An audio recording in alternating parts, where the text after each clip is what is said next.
almost 600,000 ounces of gold, over 14 million ounces of silver. We just put a new mineral resource. Our team, that's all we think about. How we can add value. 3.5 gram gold, 82 grams silver. Of the 19 veins that we've drilled, 12 of them remain untested. There's still a lot of blue sky as we move forward.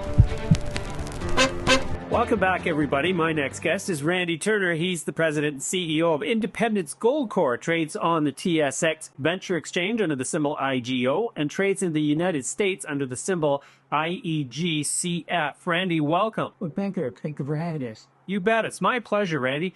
Now, we've known each other for, it sounds like, almost 20 years. And in that time, Independence Gold has undergone quite a transformation. So rather than discuss what's happened over the last 10 years, let's start off with what is Independence Gold up to today? Okay, well, if you just maybe back up a bit here, James, the Independence was a spin-out of a company called Silvercrest. Silvercrest actually had the Blackwater deposit, which is now in production by Artemis Gold. We had the 3Ts project and the Boulevard project in the Yukon. So when New Gold took us out about 2011, they kept Blackwater deposit, which, like I said, was now owned by Artemis, is in production. It's about an 8 million ounce gold deposit. And we retained the 3Ts project and the Yukon project, the Boulevard. The company got renamed as Independence Gold. So we're the same company, just minus the Blackwater deposit, which is now the largest actually operating gold mine in British Columbia. Right. I remember the Blackwater very well because that is actually New Gold for a while was my client. And it was during the time where they acquired Blackwater that I first became very conversant with it. So then is Independence still focused on British Columbia? We're mainly focused, yes, on the 3Ts project, which is immediately adjacent to the Blackwater. We spent about 5 years in Yukon. That project has been on hold, but all of a sudden in the last 6 months, the Yukon has become really an area where companies are back exploring, particularly with the new discovery at Snowline. Florentes took over the coffee deposit, which is adjacent to our property, but overall, our main focus over the last 5 years since COVID has been Central British Columbia. And so the 3Ts property is gold predominantly? It's gold, silver, actually. And so it's comprised of what we know today of 19, we call them quartz carbonate veins, gold, silver bearing veins. There is more silver than there is gold. So right now we're sitting in there with about almost 600,000 ounces of gold, over 14 million ounces of silver. So if you looked at the gold, silver equivalent, we're looking at about 750,000 ounces gold at a grade of about 4 grams per ton gold equivalent. Okay. And are you currently drilling on that property? No, we stopped drilling for the year. We just put a new mineral resource here about 2 weeks ago. We'll be back into the project in 2026, early 2026. So at this time, we're just really completing the field work that we were doing, geophysics, exploring geophysics, airborne geophysics, and we'll start again early, probably February, March of next year with a new drill program. Sure. And so is your objective then to create an asset for sale to a larger company like you did with Blackwater, or is it more to explore and put it into production yourselves? No, we're explorationists, and so our objective here is to increase the value of the 3Ts project and look to sell it. You pass it on to the engineers or environmentalists and other groups there. We're totally explorationists, and so our real goal now is to increase the ounces that are there and then sort of look around, see what the market would be willing to pay. But, and like I say, it's immediately adjacent to Blackwater. The road goes right through our property onto Blackwater. So, and it's relatively untested. So of the 19 veins that we've drilled, 12 of them remain untested. So there's still a lot of blue sky out there as we move forward. So the MRE, which just came out here 2 or 3 weeks ago, was really only on 6 of the veins that we've drilled today. Okay, so is the geological structure the same as Blackwater? No, the treatise is really veins, so more south quartz carbonate veins. They go out over a kilometer long, true width 32 meters wide.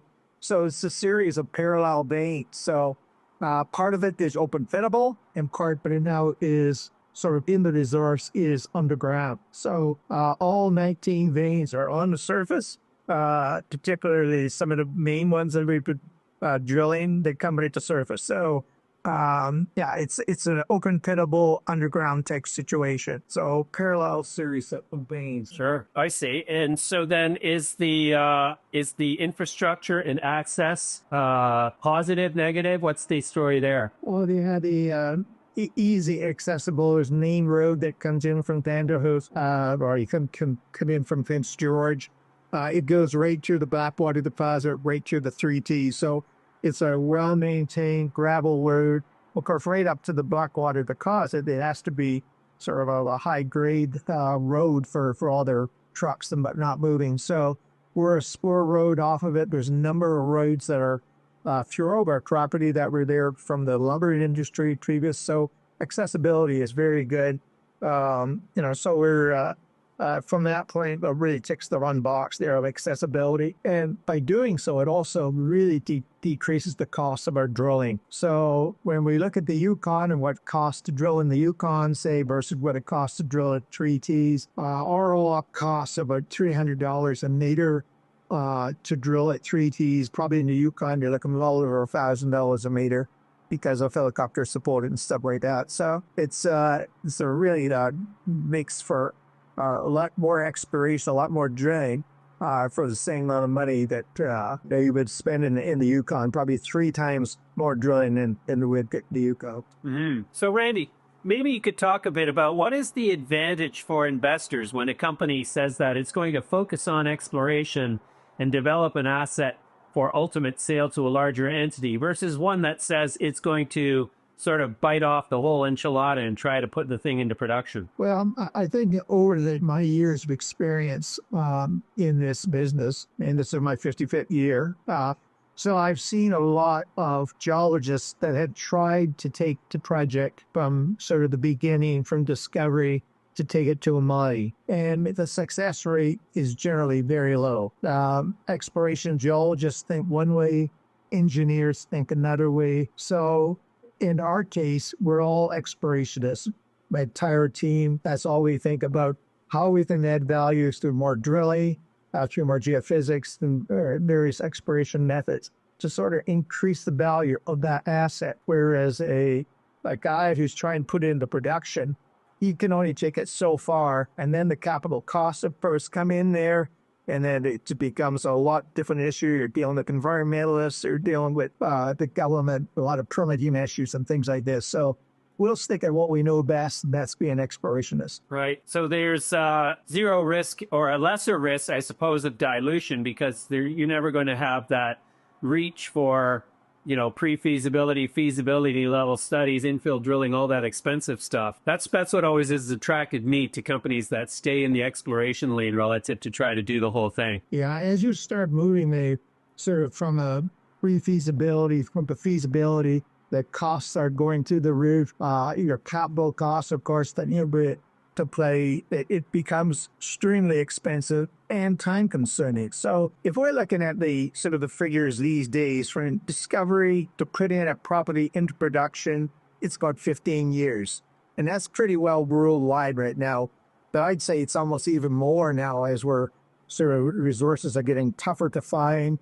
Capital costs are getting higher, fuel costs, data costs, anything else. So we'll stick at what we know best, and that's being explorationists. Right, and I see that from the drill results that it's relatively high grade. Right, yeah, it is.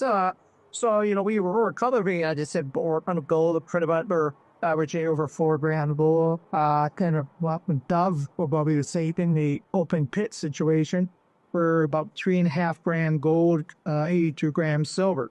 So it's very high in silver. Even underground, it's about 7.25 grams silver, and again 3.5 gram gold. So relative to, say, if you look at Blackwater is a large, low-grade deposit, running about 1.11 gram a ton. So we're anywhere from 3 to 4 times richer than we'd say than that deposit. But of course, it has the tonnage, and there's a massive sort of low grade deposit. So grade is certainly king here, and I think that's what people look at too. You bet.